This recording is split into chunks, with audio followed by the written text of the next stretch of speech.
Je me cogne absolument partout, tout le temps. C'est pas de la maladresse, je suis atteinte de dysproprioception et voilà comment ça impacte mon quotidien.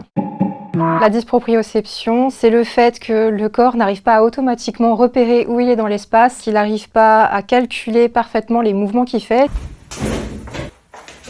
Même si on a conscience que les meubles ou les murs sont là, on va foncer dedans. Franchement, il y a des moments où vous avez vraiment l'air d'être bourré, c'est-à-dire que vous vous bouffez des encadrements de porte sans aucune raison. Même en ayant conscience, en se disant il faut pas que je le prenne, on va le taper. On a tout le temps des bleus partout. Moi, j'ai un bleu constant au genou parce que je me prends tout le temps ma table basse au même endroit, de la même manière. Pourtant, je sais qu'elle est là. Ça peut aussi nous mener donc à lâcher des objets. On va pas calculer la force nécessaire ou notre corps ne va pas retenir qu'on a un objet et on va lâcher en fait. Quand on boit, quand on mange, on n'a pas conscience d'où va la main, on va louper notre bouche, on va se mordre la langue, la joue, les lèvres, tout. Je rappelle que c'est pas juste de la maladresse de temps en temps. Voilà, c'est pas juste quand vous êtes fatigué, c'est pas juste quand vous faites pas attention, c'est pas une fois de temps en temps, c'est tout le temps, toute la journée, tous les jours. La dysproprioception est un symptôme qu'on retrouve dans de nombreuses maladies. Et dans mon cas, donc, c'est causé par le syndrome d'Ehlers-Danlos.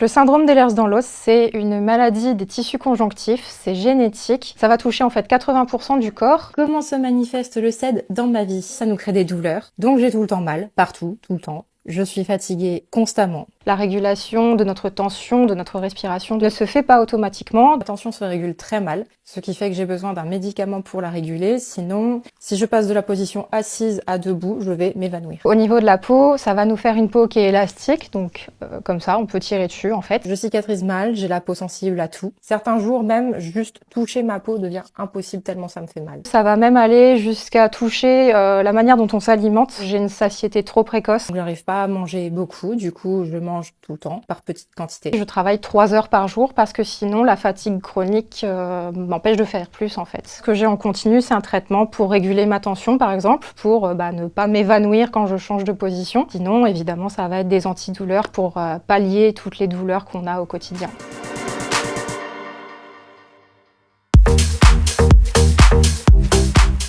Le fait que j'aime bien être quand même apprêtée, maquillée, bien habillée, ça me fait des remarques effectivement. T'es super belle pour une personne handicapée, ou alors si tu étais vraiment handicapée, tu t'habillerais pas comme ça, t'aurais pas un métier, tu voyagerais pas, tu pourrais rien faire.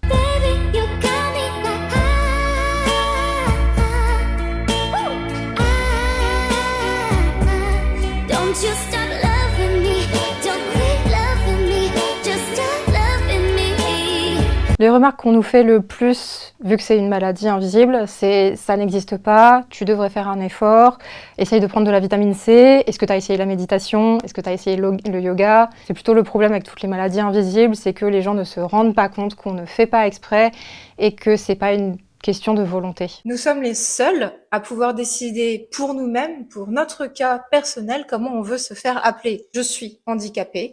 Je n'en ai pas honte, ça fait partie de moi, ce n'est pas dévalorisant, c'est comme ça que je m'appelle et puis c'est tout.